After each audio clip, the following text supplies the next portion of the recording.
My first ever video was called The Problem with Modern Gamers, where I talked about how gamers aren't as committed to finishing a game as before. And the reason for it is obviously that those types of people are absolute bitches. But you can't just blame everything on gamers. Companies fucked up too. And honestly, I think those two things are connected. Between the years of 2005 to 2015, we had one of the best eras of gaming. And I know people always say gaming was better back in the day because apparently humans are incapable of enjoying anything without comparing it to something from 15 years ago. But hear me out. The older style of games were developing into things that we can see in games even today. We had incredible single-player experiences, new IPs were being created, existing franchises were evolving, and it felt like every company wanted their game to be great so gamers could enjoy the stories that they had to tell. Of course, this doesn't mean every game was amazing, there was still plenty of shit, but it felt like the main goal was to make a great game. And then after that, everything started taking a turn for the worse.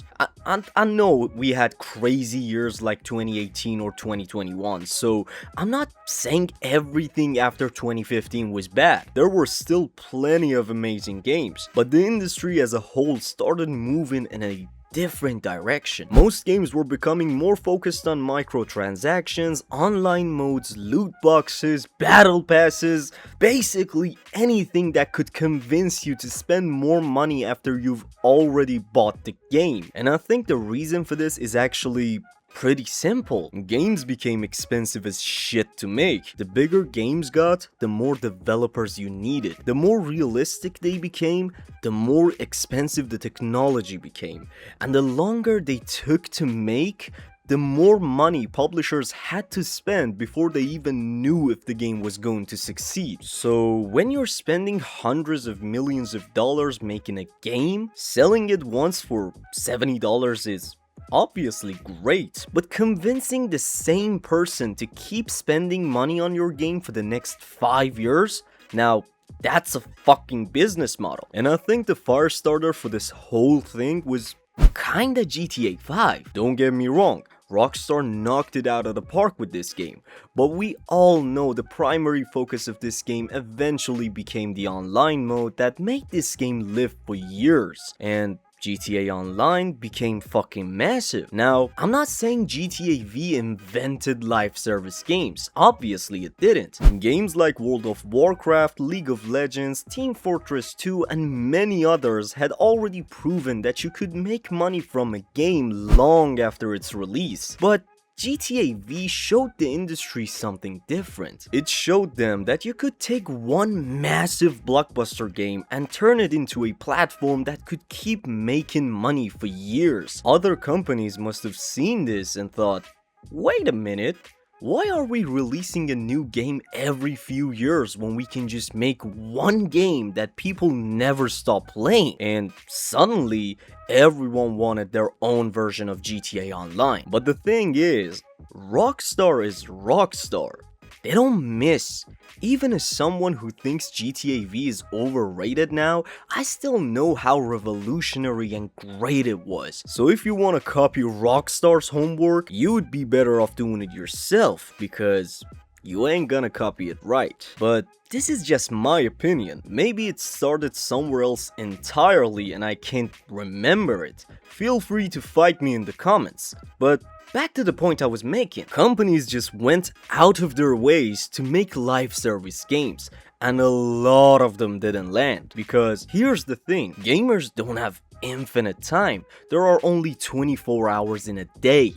We have jobs, we have school, we have relationships, we have families. Some of us even have the horrifying responsibility of touching grass every once in a while. And yet, the industry started acting like every single player was going to have enough time to play 5 different live service games at the same time. You have Fortnite, Call of Duty, Destiny, Apex Legends, Overwatch, FIFA, and then every other publisher wants to throw another one into the mix. At some point, gamers are just gonna say, bro, I don't have time for this shit. And that's exactly what started happening. The industry became oversaturated with live service games. Everyone wanted to be the next Fortnite, the next GTA, the next Destiny, but the problem is, you can't just make a game, throw a battle pass into it, and expect people to care about it for the next 10 years. You actually need to give people a reason to keep coming back. You need good gameplay,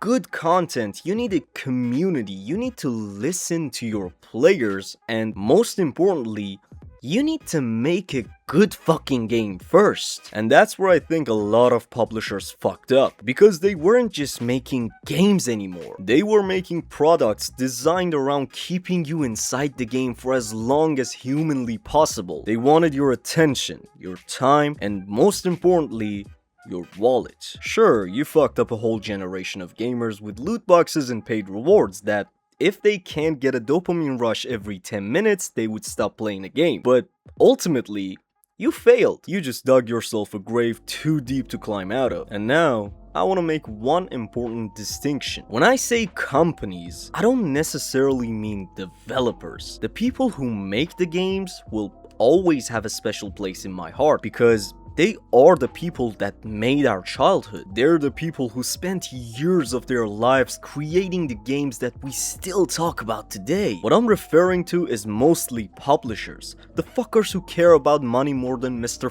fucking Krabs. Because the developers aren't necessarily the ones deciding that your game needs a battle pass. They aren't necessarily deciding that your game needs microtransactions. They aren't deciding that the game has to launch before it's ready. And they definitely aren't the ones deciding how much money the company needs to make this quarter. Those decisions often come from much higher up, and I think gamers sometimes forget that. We see a shitty game and immediately blame the developers. Meanwhile, some poor developer has spent 5 years working on that game, only for some executive to walk into a meeting and say, "Yeah, I think we need more monetization." And now, suddenly the developer is the one getting death threats because there's a fucking battle pass in the game. But ultimately, the people making the game and the people deciding how the game should make money aren't always the same people. And I think that's an important distinction to make, because this whole trend of following the money and milking every IP you can touch just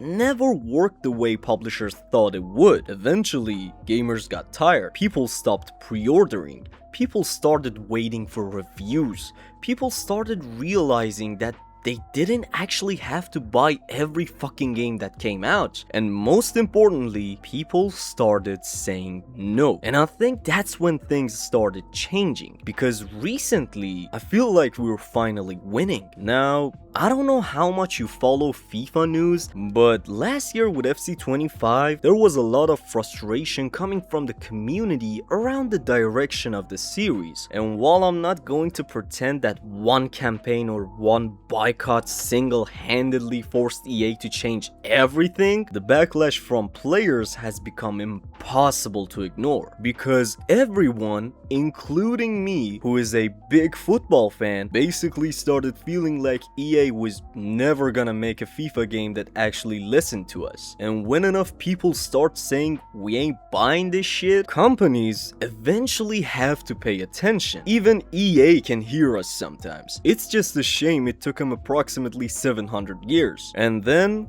there's Capcom. Capcom is probably one of the best examples of a company that actually managed to turn things around, because they released Resident Evil 6 to satisfy all of their fanbase in the Call of Duty community, but they already had Call of Duty. So Capcom just started to do one simple thing: listening to their fans. And eventually they went on to release bangers back to back like their Drake, Resident Evil 7, Resident Evil 2 Remake, Resident Evil Village, and suddenly Capcom remembered something that a lot of publishers seem to forget. You don't always need to chase the biggest trend. Sometimes you just need to understand why people loved your game in the first place. And I think that's one of the biggest lessons the industry is finally starting to learn, because companies finally see that the more they listen to gamers who don't just talk bullshit, the better games they can produce. And this is an absolute win for us gamers, because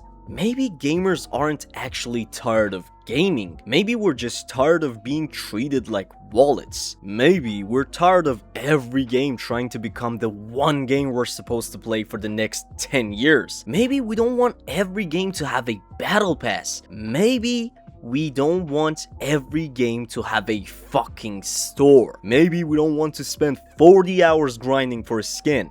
Maybe we just want to buy a game, play it, have a great time, and then move on to the next one. Even Ubisoft, the company that I hate most right behind EA, seems to be realizing that maybe people don't want every single game to be a 200-hour open world RPG with 400 question marks on the map. And that's not to say I think Ubisoft suddenly became a great company, let's not get fucking crazy. But when publishers start realizing that people want variety and games that respect their time, that's a good thing. And speaking of respecting our time, there's another problem I think we need to talk about. The current generation of consoles. Because it's actually kind of a shame that we've gotten to this point at almost the end of the PS5 era, and I feel like this console just didn't get pushed to its limits in the scale that the previous consoles did. And I think part of the reason is that games are simply taking fucking forever to make. A game that used to take 3 or 4 years can now take 5, 6, sometimes even 7 years. And when games take that long to make, publishers become even more desperate to make sure that every single release is a massive success, which leads to bigger budgets, safer decisions, more monetization, and even more pressure on the developers. It's basically a fucking cycle. Games cost more to make, so companies want them to make more money, so they add more monetization. Gamers get tired of it, sales suffer, so companies take fewer risks, and then everyone wonders why gaming feels less exciting. But I don't think this cycle is impossible to break, because we're starting to see something change. We're seeing more single player games, more remakes of games people actually want, more smaller games taking risks, and more developers making games that feel like they were created because someone actually had an idea they were passionate about, instead of because a fucking spreadsheet said live service game. And that's why I think we're finally kinda getting the games we deserve. Not completely, we're not out of the woods yet. There are still plenty of problems in the industry. Live service games aren't going anywhere. Publishers still want recurring revenue, and AAA games are still fucking expensive to make. But I think the pendulum is finally starting to swing back. For years, the industry tried to convince us that the future of gaming was one giant ecosystem, one game, one platform, one battle pass, one store, and one wallet. And gamers finally started saying, no, maybe that's what the industry needed to hear, because gamers don't hate new ideas, we don't hate innovation, we don't hate online games, we don't even hate microtransactions in every single situation. What we hate is when the game feels like it was designed around the monetization instead of the other way around. We want games that respect our time, we want games that respect our money, we want games that aren't afraid to end, and most importantly, we want games that are actually fucking good. And if publishers have finally realized that, then maybe the future of gaming isn't as fucked as we thought. Maybe we're finally getting to a point where companies understand that the best way to make money from gamers is to make something gamers actually want to spend money on. Crazy fucking concept, I know. And honestly, that's what I hope we get from the next generation. Not necessarily the biggest games, not the games with the most realistic graphics, not games that are designed to keep us playing forever. I just want games that feel like someone actually gave a shit when they made them. Because at the end of the day, games are supposed to be fun. They're supposed to make us feel something. They're supposed to give us an experience that we remember for years. And if the industry can remember that, then maybe the next generation of gaming really will be something special. Because after everything we've been through, I think we earned it.